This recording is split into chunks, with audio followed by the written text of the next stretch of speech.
શ્રી ગણેશાય નમઃ. મિત્રો, આપ જોઈ રહ્યા છો યુટ્યુબ આપણી ચેનલ આવો સત્સંગમાં આપ સૌનું સ્વાગત છે.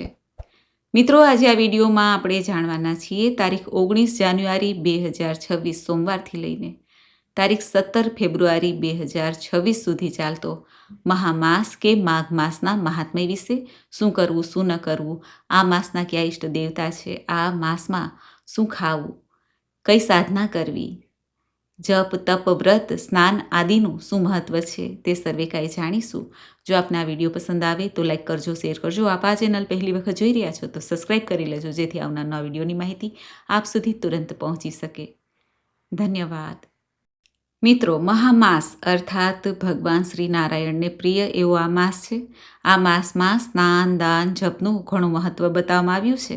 માઘ માસમાં સ્નાનનું મહત્વ ઘણું છે. પૌરાણિક કથા અનુસાર દેવતાઓના રાજા ઇન્દ્રને ગૌતમ ઋષિએ શ્રાપ આપ્યો હતો. જ્યારે રાજા ઇન્દ્રએ આ શ્રાપમાંથી મુક્તિ માટે મહામાસમાં ગંગાજીમાં સ્નાન કર્યું હતું અને શ્રાપમાંથી મુક્તિ મેળવી હતી. પૂર્ણિમાથી લઈને અમાવસ્યા તિથિ દરમિયાન ગંગા સ્નાનનું પવિત્ર મંગલકારી પરિણામ આવે છે એવું કહેવાય છે. અને જો આપણે ગંગા સ્નાન ન કરી શકીએ તો ઘેરે પણ પવિત્ર તીર્થોનું સ્મરણ કરીને સ્નાન કરવું ઉત્તમ મનાય છે. એવું પણ કહેવાય છે કે મહામાસમાં જે આપણે દાન પુણ્ય કરીએ છીએ તે મૃત્યુ સમયે લાભ આપે છે, એટલે કે આપણા પુણ્યનો ઉદય થાય છે, મનની ગ્રંથિઓ ખુલે છે, શુભ ફલોની પ્રાપ્તિ થાય છે. આ ઉપરાંત પવિત્ર નદીઓમાં સ્નાન કરવાથી અશ્વમેઘ યજ્ઞનું પુણ્ય પ્રાપ્ત થાય એટલું બરાબર ફળ પ્રાપ્ત થાય છે.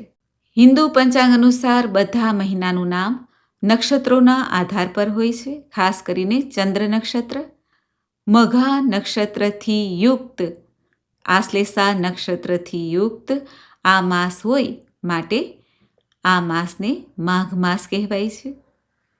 માઘી પૂર્ણિમા પણ કહેવાય છે આ માસની પૂર્ણિમાને, અને માઘી અમાવસ્યા પણ.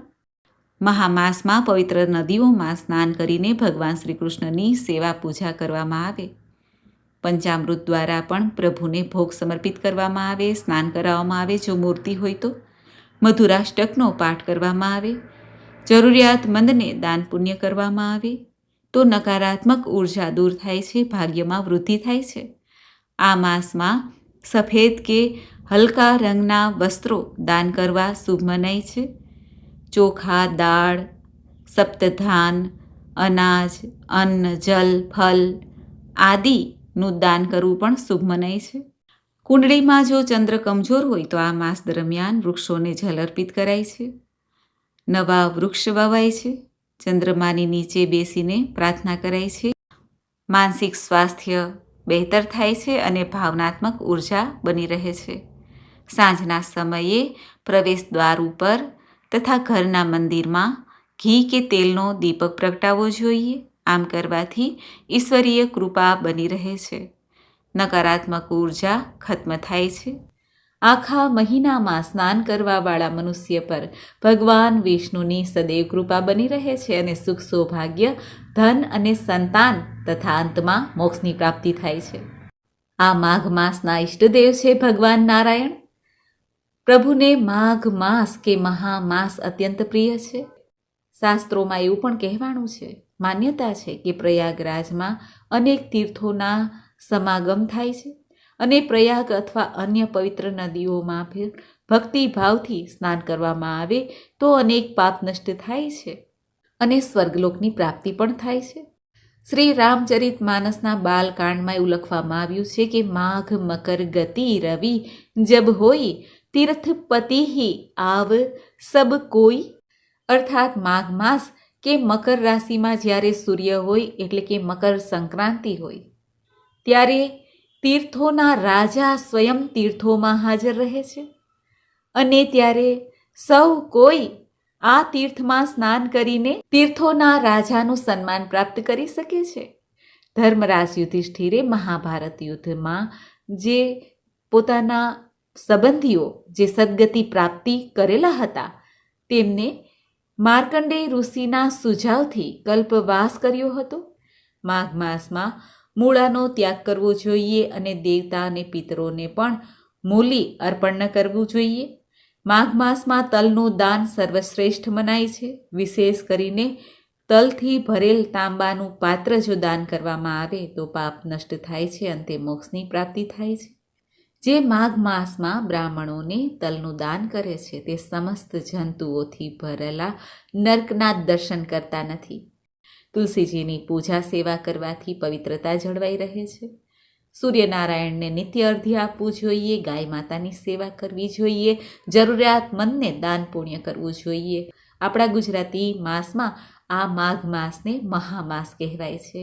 મહાપુણ્ય આપનાર, મહાસિદ્ધિ આપનાર અને મહાનથી પણ મહાન એવો આ માઘ માસ છે. માટે આ માસમાં કરેલ કલ્પવાસ, પૂજા, જપ, તપ, માઘ સ્નાન, અનુષ્ઠાન, ભગવત ભક્તિ, સાધુ સંતોની સેવા આદિ શુભ કર્મો વડે મનુષ્ય પુણ્ય અર્જિત કરી શકે છે, પાપ નષ્ટ કરી શકે છે.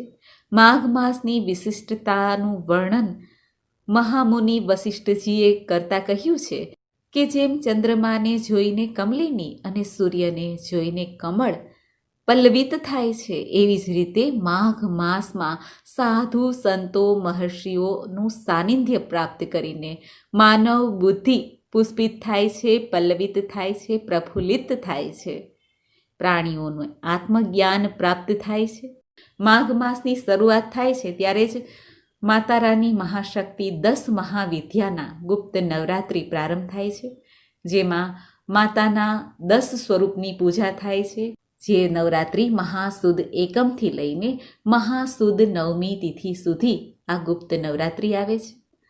મહામાસના સુદ પક્ષની ચતુર્થી તિથિ એટલે તિલકુંદ ચતુર્થી, જેમાં ગૌરી નંદન ભગવાન શ્રી ગણેશજીની પૂજા ઉપાસના થાય છે, જેને વરદ ચતુર્થી પણ કહેવાય છે. મહાસુદ પંચમી તિથિ એટલે વસંત પંચમી, મદન પંચમી, સરસ્વતી માતાનું પૂજન થાય છે. આજના દિવસે સરસ્વતી પૂજન કરવાથી જ્ઞાનમાં સિદ્ધિ પ્રાપ્ત થાય છે. મહાસુદ સપ્તમી અર્થાત રથ સપ્તમી, જે રથ સપ્તમીનું વ્રત કરે તેની ઉપર સૂર્યનારાયણ દેવની કૃપા સદૈવ રહે છે, આરોગ્યની પ્રાપ્તિ થાય છે. મહાસુદ અષ્ટમી અર્થાત મા ખોડિયાર માનો જન્મદિવસ, જન્મ જયંતી, જેમાં મા ખોડલની 7 બેનડીઓ સહિત પૂજા અર્ચના કરવામાં આવે છે. માની કથા સંભળાય છે. માના મંદિરોમાં જઈને ભક્તો દર્શન કરે છે અને પાપોમાંથી મુક્તિ મળે છે. માની કૃપા પ્રાપ્ત કરવા માટે ભક્તજનો માની ઉપાસના કરીને મંત્ર જાપ કરે છે. કુળદેવીના રૂપમાં મા આઈ ખોડલનું પૂજન થાય છે. મહાસુદ એકાદશી અર્થાત જયા એકાદશી, જે જીવનમાં વિજય આપનાર છે. મહાસુદ તેરસ અર્થાત પ્રદોષનું વ્રત, જે ભગવાન મહાદેવને અત્યંત પ્રિય છે.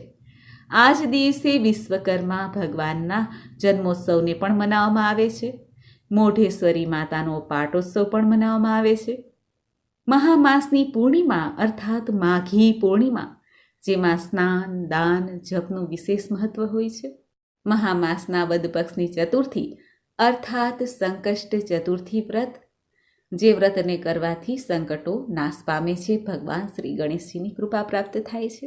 મહાવદ છઠ્ઠી તિથિ અર્થાત યશોદા માતાનો જન્મોત્સવ પણ મનાવવામાં આવે છે. ત્યાર પછી મહાવદ અષ્ટમી અર્થાત સીતા માતાની અષ્ટમીના રૂપમાં આ દિવસે સીતા માતાની પૂજા થાય છે, ભગવાન શ્રી રામચંદ્રજી સહિત. મહાવદ નવમી તિથિ જલારામ બાપાની પુણ્યતિથિના રૂપમાં આજે જલારામ મંદિરમાં ભક્તો દર્શન કરવા જાય છે. મહાવદ એકાદશી અર્થાત વિજયા એકાદશી, જે એકાદશીનું વ્રત કરવાથી ભગવાન લક્ષ્મીપતિ નારાયણની કૃપા પ્રાપ્ત થાય છે. જીવનમાં ધન, સુખ અને વિજયની પ્રાપ્તિ થાય છે. શત્રુ પરાસ્ત થાય છે. મહાવદ તેરસ અર્થાત મહાશિવરાત્રિ, ભગવાન મહાદેવનો ઉત્સવ, ભગવાન મહાદેવને પ્રિય એવી આ શુભ તિથિ અને પ્રદોષ વ્રત પણ થશે. આજે ભગવાન મહાદેવની પૂજા આરાધના કરીને ભક્તો જન્મ મરણના બંધનમાંથી મુક્તિ પ્રાપ્ત કરશે. મહાવદ અમાવસ્યા અર્થાત દર્શ અમાવસ્યા, જે અમાવસ્યાના દિવસે પિતૃતર્પણ, શ્રાદ્ધ, પિંડદાન આદિ કરીને પિતરોના આશીર્વાદ તો પ્રાપ્ત થાય છે, ભગવાન ભોળાનાથની પણ કૃપા પ્રાપ્ત થાય છે, લક્ષ્મી નારાયણની કૃપા પ્રાપ્ત થાય છે. મિત્રો, મને આશા છે કે આપને આ વિડીયો જરૂર પસંદ આવ્યો હશે. શાસ્ત્રમાં કથા છે કે સુવ્રત નામના એક બ્રાહ્મણ હતા. તેઓ મહાલોભી હતા. ભગવાનના પાઠ પૂજા કરતા હતા, ધન ઉપાર્જિત કરતા હતા, પરંતુ દાન પુણ્ય ન હતા કરતા. ત્યારે એક વખત એ અચાનક બીમાર પડ્યા અને તેઓને ખ્યાલ આવ્યો કે હવે જો હું ભગવાનના ધામમાં જઈશ તો કયા કર્મને પ્રભુ જોશે જેથી મારું કલ્યાણ થાય. અને એ ધન પણ ઉપયોગમાં આવે એમ ન હતું. એક વખત ચોર આવીને તે ધનને ચોરી ગયા. હવે સુવ્રત બ્રાહ્મણ કરે તો શું કરે? ત્યારે તેઓને યાદ આવ્યું કે તેમના ગુરુએ એક વખત કહ્યું હતું, માઘ માસમાં જે પવિત્ર તીર્થોમાં સંગમમાં જઈને સ્નાન કરે છે તેનું સાનિધ્ય પ્રાપ્ત કરે છે. તે ધર્મ, અર્થ, કામ અને અંતે મોક્ષની પ્રાપ્તિ કરે છે. ત્યારે સુવ્રત બ્રાહ્મણે ગુરુદેવના વચનને યાદ કરીને તીર્થ સ્થાનમાં જઈને સ્નાન કર્યું. આખો માસ સ્નાન કર્યું. અંતે જ્યારે દેહ છૂટ્યો ત્યારે ભગવાનના દૂતો તેમને લેવા માટે આવ્યા અને વૈકુંઠ ધામને પ્રાપ્ત થયા. માટે આ માઘ માસમાં સ્નાન કરવાનું ઘણું મહત્વ છે. બોલો માઘ માસના દેવતાની છે, હર અને હરિની છે. મિત્રો, મને સાંભળવા માટે ધન્યવાદ. આપ સૌને મારા જય શ્રી કૃષ્ણ.